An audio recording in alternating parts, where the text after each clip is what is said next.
Hello, everybody. Welcome to another episode of Tagalog Time with Pat. This is episode 5, and we will be learning how to use possessive pronouns with nouns. In Tagalog, have you ever wanted to say something like, my friend is funny, her dog is brown, or that's Sam and Mary's house, or that's mine? Basically, anything that shows possession or a way to express ownership, that is what we are going to be learning today. So here's today's lesson agenda. We will be learning the different types of possessive pronouns. Then we will learn the various sentence structures for how to use them. And then we will learn possessive sentence markers and demonstrative pronouns so that we can make a variation of sentences. And then we will learn a Taglish tip, and then we will be doing practice questions all throughout the lesson. So go ahead and grab your piece of paper and something to write with so that we can practice. All right, so what is a possessive pronoun? Well, it's a part of speech that is used to describe ownership or possession of a noun. If you recall, if you've been following these series in a chronological order, we have already been learning possessive pronouns, but we've been using them with a verb. So specifically with an object-focused verb, we've been using a possessive pronoun because the idea is that the person in that sentence is in possession of the object that is in focus. So these 3 examples are a review of the past couple lessons, lessons 3 and 4. They are straight from those slides. So I am going to use the car tomorrow. Gamit means to use. Kotse means car. In Tagalog, it would be gagamitin ko yung kotse bukas. It's a future tense sentence, so it's gagamitin. And then ko is the possessive pronoun here, meaning I. So gagamitin ko yung kotse bukas. Number 2, she swept the floor earlier. Walis means to sweep. Sahig means floor. In Tagalog, this would be winalis niya yung sahig kanina. Winalis is the past tense form of to sweep. Niya is the possessive pronoun here, meaning she. And then number 3, they are closing the door. Isinasara nila yung pinto. Isinasara is the present tense conjugation of isara, which means to close. Nila means they. So here are the possessive pronouns we already know. We've been using them with a verb, but today we will learn how to use them with a noun. All right, so a possessive pronoun sometimes can be called a possessive adjective or a personal pronoun.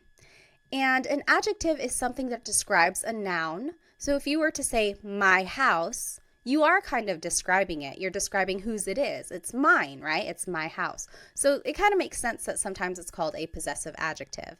And then same with personal pronoun. A pronoun means it's something that is replacing the noun. So if I were to say I am sweeping, ko is that pronoun since it's meaning I. Okay, so these are the different names for possessive pronoun depending on what type of resource you're using. Now let's review the possessive pronouns that we've already learned. Ko means I or my. Mo is you or your singular.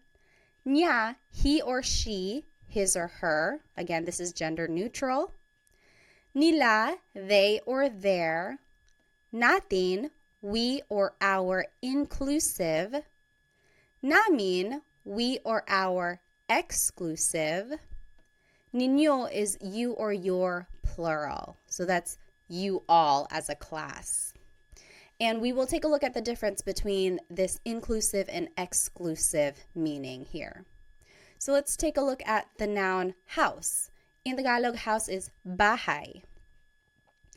Bahay ko is my house. Bahay ko. Bahay mo is your house. Singular. So that's just you, one person, your house. Bahay mo. Bahay niya, his or her house. So niya is gender neutral. You really have to focus on the context of the sentence to determine who someone is talking about. Bahay niya. Bahay nila, their house. Bahay natin, our house inclusive. So if you and me and the whole class, we all lived in the same house, we could say bahay natin. Everyone is included there. versus bahay namin means our house exclusive. So me and my husband Chris, we have our own house. That's bahay namin. You're not included, I'm just telling you about it. So bahay namin. And then bahay ninyo, your house, plural. So you all as a class, you all have a house. That's bahay ninyo, your house.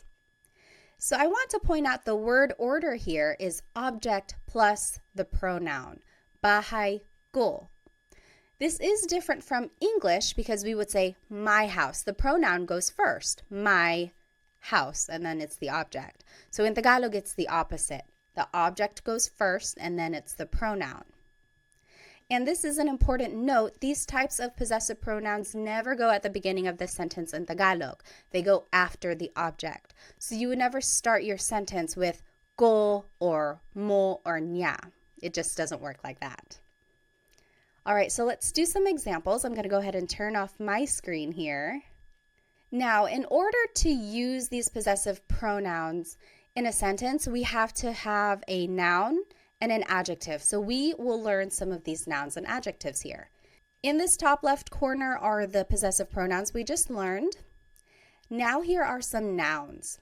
So aso is dog, pusa is cat, coche is car, bahay is house, pagkain, food, mga damit, clothes, buhok, hair, ulo, head, mga kamay, hands. So again, that's how you make something plural. You have to add the word mga before it. Mga kamay means hands. Now here are some words for people that you might know. Tatay, father, nanay, mother, kapatid, brother or sister. So that's gender neutral. Kapatid is a brother or a sister. Mga anak, children, kaibigan, friend. And now here are some adjectives. So here are different colors, mga kulay. Pula is red, kahel, orange, dilaw, yellow, verde, green, azul, blue, lila, purple, puti, white, itim, black, abo, gray, rosas, pink, ginto, gold, kayumangi, brown. And some more adjectives, masakit, hurts, sira, broken, nawawala, missing, masaya, happy, bago, new, malayo, far away, masarap, delicious, malamig, cold. And lastly, let's finish off with some more adjectives. Matangkad, tall, maliit, little, malaki, big, mahaba, long, maikli, short, thing, nakakatawa, funny, maganda, beautiful, guapo, handsome. All right, so that's a lot of vocabulary right there, which is great because then we can make a variety of sentences. Now here is the sentence structure for using these possessive pronouns. So first comes the adjective, then it's the word ang, which means is or are, then it's the object, and then it's the pronoun. So let's take a look at some examples. Number 1, your, plural, food is delicious. Let's do this one together. So the adjective comes first. Take a look at the sentence structure. Adjective comes first, so it would be masarap. It's right over here in this pink box. Masarap means delicious. Then it's the word ang. Then it's the object, food, which is here in the noun section, food, pagkain. And then it's the pronoun, ninyo, plural. Your food is delicious. Masarap ang pagkain ninyo. So do you see how we just plugged everything into the sentence structure here? It's a matter of knowing these vocabulary terms and then just putting it into the sentence structure. This is a good phrase to know if you're visiting like a Filipino restaurant, or if you are visiting a family member, like someone who's older than you, and you want to be respectful after they fed you. You could say, masarap ang pagkain ninyo. Your food is delicious. All right, so go ahead and take a minute and do the rest of these examples, and then we will go over it in just a bit. All right, so let's start with number 2. My head hurts. It would be, masakit ang ulo ko. Masakit ang ulo ko. My head hurts. Number 3, his brother is funny. Nakakatawa ang kapatid niya. Nakakatawa ang kapatid niya. So kapatid is one of those words that's gender neutral. If you wanted to be specific and say brother, like this sentence is perfectly fine, but you could go further and say, nakakatawa ang kapatid na lalaki niya. Or nakakatawa ang kapatid niya na lalaki. So, but usually you can just say, nakakatawa ang kapatid niya. Number 4, their car is broken. Sira ang kotse nila. Sira ang kotse nila. Number 5, our exclusive house is far away. Malayo ang bahay namin. Malayo ang bahay namin. Number 6, your singular hands are cold. Malamig ang mga kamay mo. Malamig ang mga kamay mo. And lastly, number 7, our inclusive cat is black and white. Itim at puti ang pusa natin. And that is how you say and. It's just the word at, A-T. Itim at puti ang pusa natin. All right, so here is a quick Taglish tip. Taglish is Tagalog and English put together. I am a big supporter of using English in Tagalog if you are still learning new vocabulary. So here is one way you can use it. So here is the sentence structure we just learned. If you don't know an adjective or an object in Tagalog, just say that word in English. For example, his cousin is beautiful, or my child is heavy. We didn't learn the word for cousin, we didn't learn the word for heavy. So you can just say them in English. Maganda ang cousin niya. His cousin is beautiful. Maganda ang cousin niya. Or heavy ang anak ko. My child is heavy. Heavy ang anak ko. So that works. That's perfectly fine. But the idea is to go back and look up what those words are later so that eventually you can say the whole thing in Tagalog. Maganda ang pinsan niya. So pinsan is cousin. And this is gender neutral as well. Maganda ang pinsan niya. Or mabigat ang anak ko. Mabigat means heavy. So if you don't know a word in Tagalog, don't be discouraged. I do want you to try and use Tagalog as much as you can, even if that means having to sneak in some English here and there. And then hopefully someone will just correct you and say, oh, cousin in Tagalog is pinsan. So then you can just start saying pinsan in your sentences. All right, so here are the examples we just did, and I want to take a closer look at number 1. Your food is delicious. And you can say it in an alternative way. So your food is delicious. We just learned, masarap ang pagkain ninyo. Adjective comes first, then it's the object, then it's the possessive pronoun. That's the sentence structure we just learned. However, you could switch it up and say, ang pagkain ninyo ay masarap. That also means your food is delicious. Ang pagkain ninyo ay masarap. Now the object is at the beginning. Then it's the possessive pronoun, then it's the adjective. So there is kind of a change in the grammar structure here. And now you are using this word ay, which is a sentence connector, which means is. So ang in this phrase means is, but then when you're switching it up, I is the connector here. Not a lot of people use this second form. It's more formal. It's more casual to just say, masarap ang pagkain ninyo. But this is not wrong. Ang pagkain ninyo ay masarap. That is perfectly correct. It's grammatically correct. It's just not very colloquial. It's not what's used in common conversation every day. Okay, so that's just a note on how you can say or hear things if you happen to hear it this way. All right, and then I just want to point out that all of these phrases could be turned into that alternative phrase. So, masakit ang ulo ko could turn into, ang ulo ko ay masakit. That also means my head hurts. It's kind of more poetic. It's like not a lot of people say it that way. Ang ulo ko ay masakit. It's just very literal. So, it's more common for someone to say, masakit ang ulo ko. but you could hear it as ang ulo ko ay masakit. That's right. It's correct. And then, nakakatawa ang kapatid niya. That could be said as ang kapatid niya ay nakakatawa. So again, you're just switching up the word order here, but it means the same thing. All right, so now let's learn some demonstrative pronouns. It started to rain over here. I wonder if you can hear it. So what is a demonstrative pronoun? Sometimes they're called demonstrative adjectives, again, because it's describing a noun.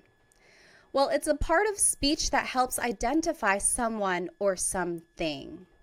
So here are some examples. Ito means this or these. Yan means that or those. So I'm saying yan, but it's technically iyan, but it's more common to just hear someone say yan. So here's the sentence structure for how demonstrative pronouns can be used. Ito or iyan goes first. It's taking the place of the adjective. Then it's the word ang, then it's the object, then it's the pronoun. So the last part of this sentence structure is the same as what we've just learned. So here's how it's used. This is my house would be ito ang bahay ko. Ito ang bahay ko. This is my house. So ito goes first, then it's the word ang, then it's bahay, and then it's the pronoun. Ito ang bahay ko. That is my house would be iyan ang bahay ko. That is my house. Iyan ang bahay ko. So ito means this, iyan means that. And it can be used in a plural way as well. They can mean singular or plural things. So these are my kids is still ito ang mga anak ko. Ito ang mga anak ko. These are my kids.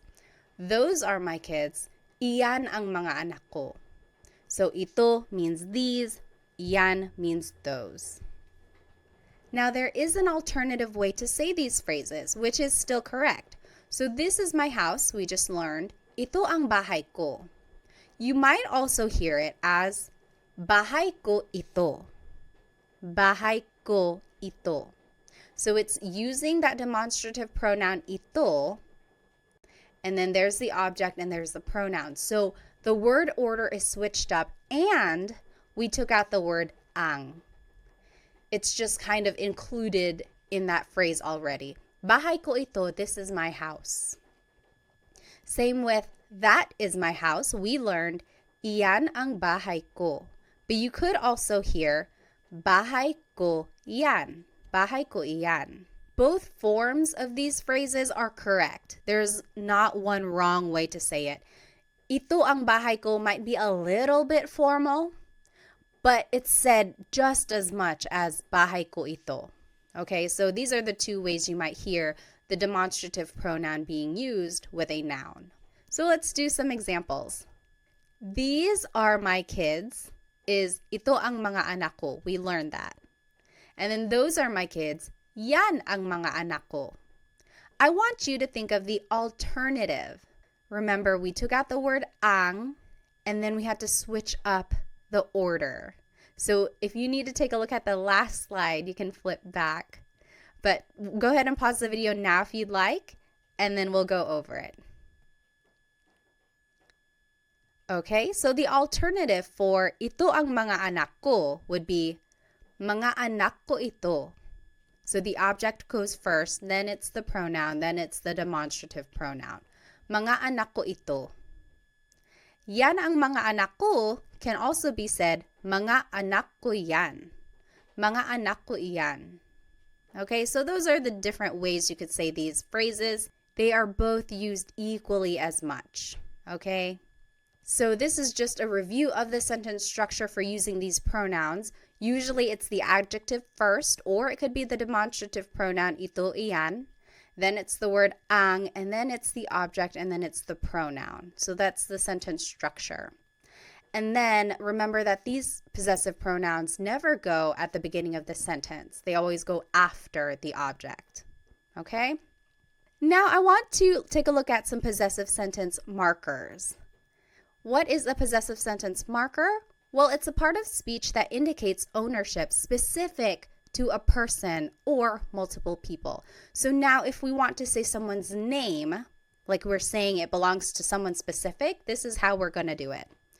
So we would use the word ni for one person.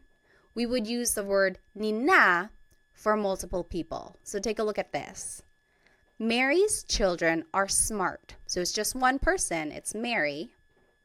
It would be, matalino ang mga anak ni Mary. So this is the same sentence structure. It's the adjective, then it's the word ang, then it's the object. And instead of a pronoun, now we're adding someone's name. And in order to do that, we have to use this possessive sentence marker, ni, because it's just one person. Matalino ang mga anak ni Mary. Mary's children are smart.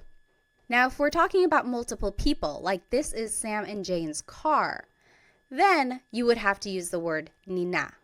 Ito ang kotse nina Sam and Jane. So it's still that same sentence structure.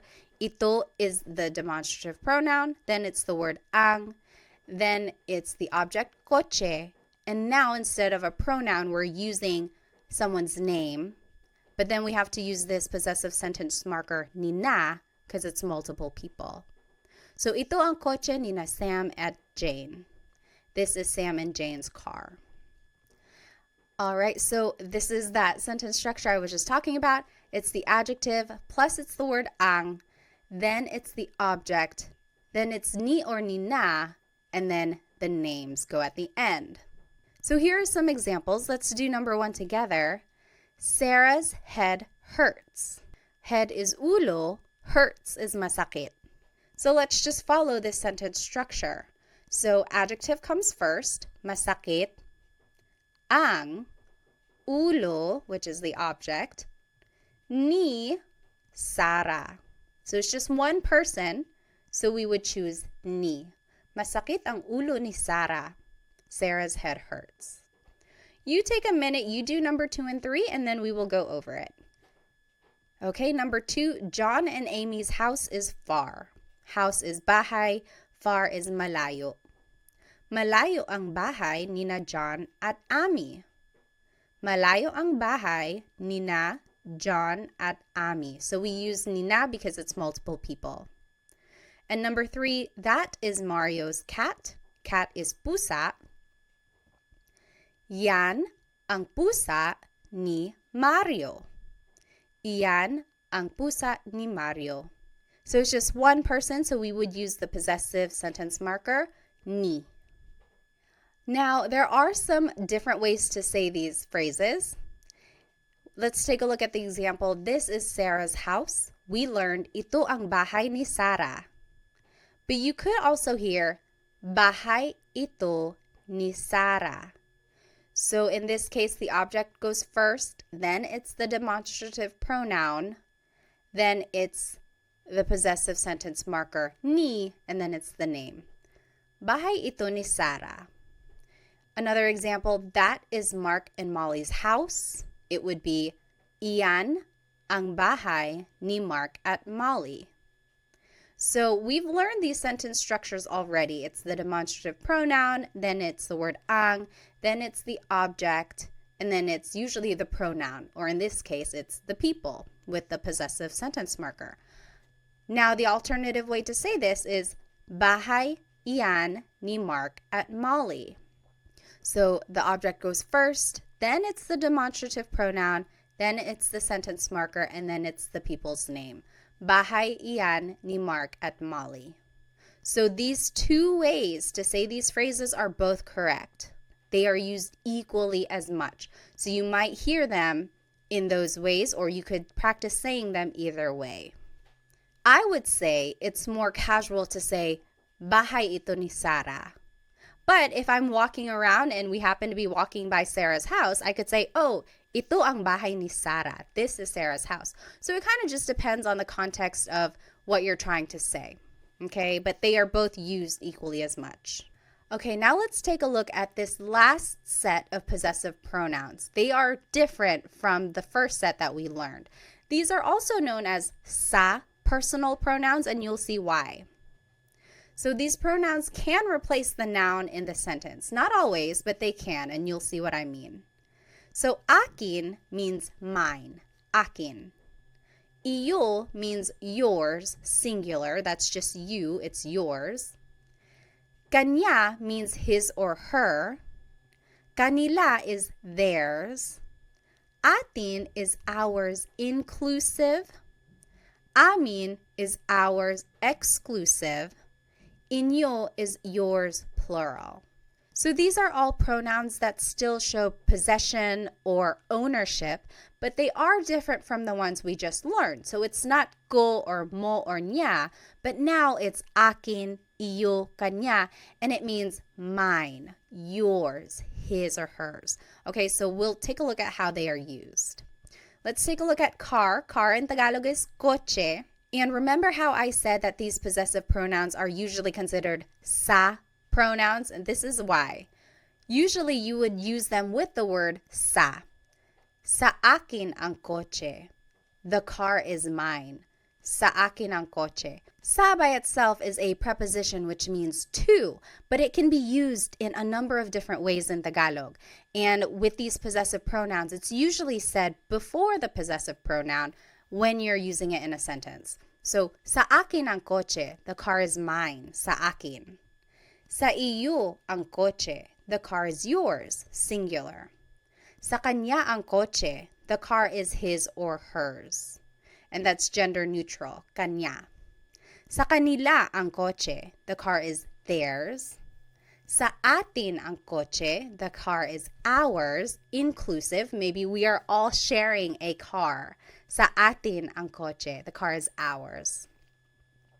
Sa amin ang coche, the car is ours, exclusive. So me and my husband Chris, the car is ours. Mine and his. It's ours.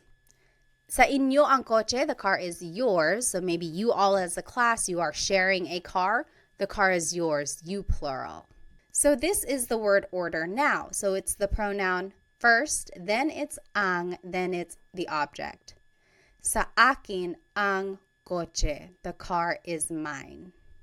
And these pronouns go before the object. Remember I had been saying that the pronouns ko, mo, nya never go at the start of the sentence? Well, for these pronouns, akin, iyo, kanya, they actually do go at the beginning and they go before the object. So that's kind of a difference there. Okay, let's take a look at some examples. I think I have to turn off my screen, so let me go ahead and do that. Now here is the word order that we just talked about. Pronoun first, then it's ang, then it's the object. And here are some examples. And here are the pronouns that we just learned. So go ahead and take a minute to do these 3 examples and then we'll go over them together. All right, so let's start with number 1. The dogs are yours, plural.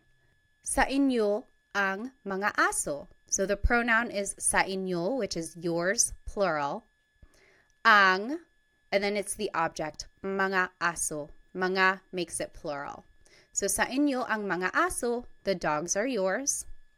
Number 2, the food is ours, inclusive. So yours and mine together, we are sharing it. The food is ours. Food is pagkain. It would be sa atin ang pagkain. Sa atin ang pagkain. Lastly, number 3, the clothes are hers. Clothes is mga damit. It would be sa kanya ang mga damit. Sa kanya ang mga damit. Now I want to take a look at the difference between ang and yung. Both of these words mean the, so it's an article leading up to a noun. So far, we've been practicing with the word ang, and that just means the in a general sense. But in common conversation, and oftentimes I say yung, which is specific to a thing, like that one thing over there or that specific one. So for example, the dogs are yours, plural. Sa inyo ang mga aso. That just means, oh, the dogs are yours. The dogs, any dogs, the dogs are yours. Whereas if I were to say, sa inyo yung mga aso, maybe we had already been talking about specific dogs, like, oh, the 2 right there. Sa inyo yung mga aso, the dogs are yours. So it's a very subtle difference there, ang and yung. And oftentimes people are just using them interchangeably. But when I use yung, it's like I'm already talking about something specific. We had already been talking about some specific dogs, and I'm like, oh yeah, the dogs are yours. Now the next example, the clothes are hers, we learned, sa kanya ang mga damit. The clothes are hers. We're just talking about it in a general sense. We don't know what clothes specifically. We're just saying, oh, the clothes are hers. But if we had already been talking about maybe a box of clothes that's on the floor and someone was like, whose clothes are these? We could say, sa kanya yung mga damit. Oh, the clothes are hers. These specific ones, the clothes are hers. So that is the slight difference there between ang and yung. You will certainly hear them interchangeably in common conversation. Just for our practice, I indicate which one I want you guys to use. So sometimes it's ang, sometimes it's yung, but just know that there is a slight difference, but they are mostly the same. All right, now let's switch gears a little bit. Na is a sentence marker that is used to connect an adjective. So for example, the house is theirs. We learned, sa kanila yung bahay. The house is theirs. Sa kanila yung bahay. It's a very simple sentence. If you want to add an adjective, the big house is theirs. This is how you would do it. Sa kanila yung bahay na malaki. So see, we added an adjective now. And you would do it by adding this sentence marker na, and then it's the adjective malaki. Sa kanila yung bahay na malaki. But you could also hear it this way. Sa kanila yung malaking bahay. So this is an alternative phrase, but it still means the big house is theirs. Sa kanila yung malaking bahay. Technically, this is malaki na bahay. The na is in there, but it's being incorporated into the adjective malaki. And you only make this contraction if the adjective ends with a vowel. So see, malaki ends with an I, and when you are putting the adjective first, instead of saying malaki na bahay, you could just say malaking bahay. So it's a contraction. Now let's take a look at another example. The little house is theirs. Sa kanila yung bahay na maliit. So there's that sentence marker na, and then the adjective maliit means little. You could also hear sa kanila yung maliit na bahay. So we just switched it. We put the adjective first. And now we don't make the contraction. We don't put it together because it doesn't end with a vowel. You would still use the sentence marker na. So that's just one important thing. If the adjective does end with a vowel, you can make a contraction, and just know that the sentence marker na is there. Malaking bahay technically is malaki na bahay. But we just made the contraction just to make it easier to pronounce and make the sentence flow a little bit better. But if the adjective ends with a consonant, you don't make the contraction because it doesn't really work like that. And these two ways to say these phrases are used equally as much. There isn't a formal way, there isn't a casual way. It's just kind of personal preference or depending on what someone wants to say. Now let's do some examples. It is the sentence structure pronoun first, then the word yung. Now I want you guys to just practice yung, but again, remember it means the, and it's interchangeable with the word ang usually. Then it's the object, then it's the word na, and then it's the adjective at the end. And then here are the possessive pronouns that we learned. And here are some examples. Let's do the first one together. The white car is mine. White is puti, car is coche. So let's just follow this sentence structure. Pronoun first, sa akin, yung, then it's the object coche, then it's the sentence marker na, and then it's puti, the adjective. Sa akin yung coche na puti. The white car is mine. Sa akin yung coche na puti. What do you think the alternative way to say this would be? So remember, you can put the adjective before the object, and depending on whether or not there's a vowel at the end, you can make the contraction. What do you think the alternative phrase would be for sa akin yung kotse na puti. The alternative phrase you could say is sa akin yung puting kotse. So remember, the adjective can go first, and technically the sentence marker na is here, but we just made a connection. So puting kotse. Sa akin yung puting kotse. So for these next examples, I want you to make the sentence using the sentence structure, but also write it in the alternative way. Remember, these two ways to say it are equally used as much. So there is the vowel again, just pointing it out. You can make the contraction because puti is the adjective and it ends with a vowel. Go ahead and take a minute, do these examples, and then we'll go over it.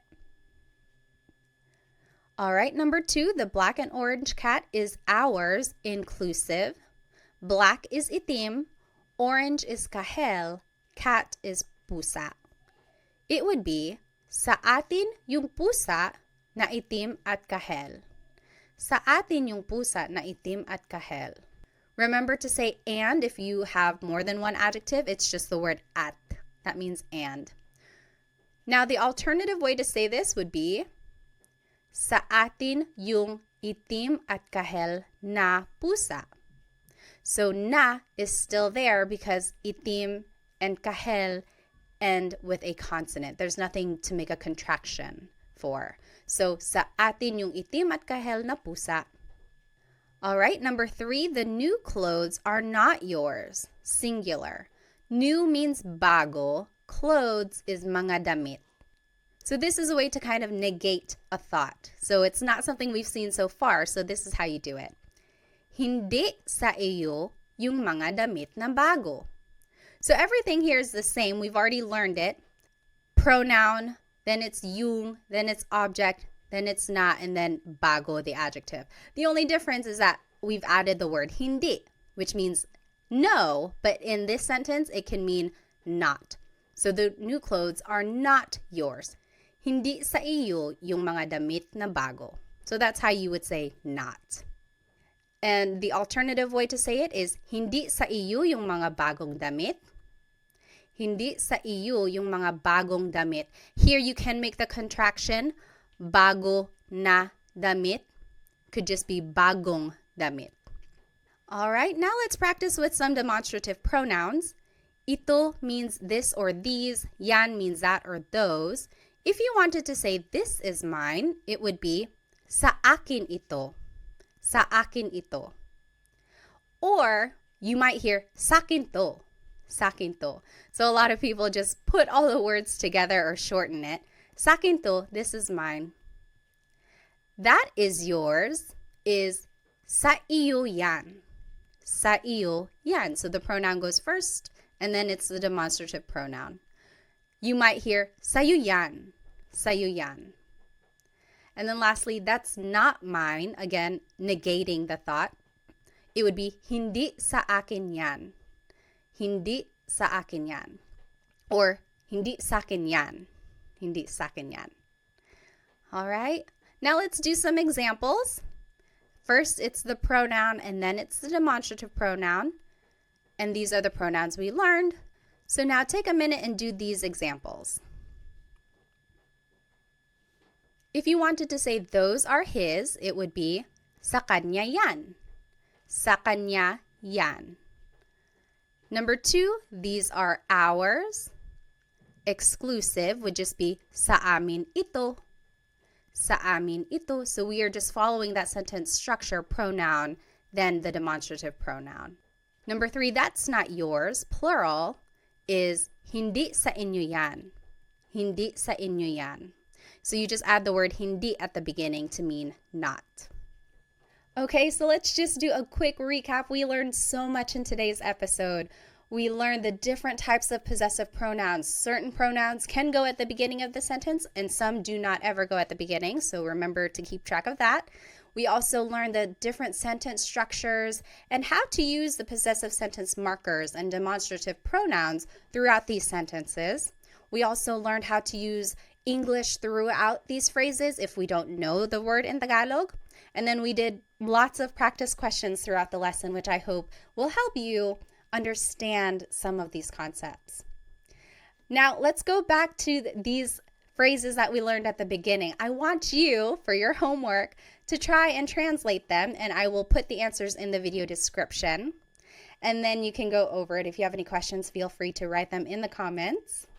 And if you need some more Tagalog resources, please feel free to follow me on Instagram, TikTok, or Facebook.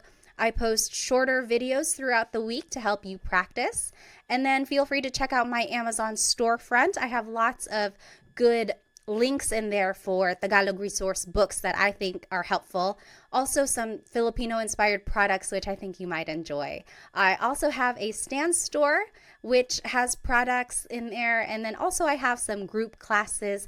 So if I'm holding any group classes, you might be able to sign up. Well, thank you so much for spending some time with me today. I will see you in our next Tagalog Time episode. Paalam!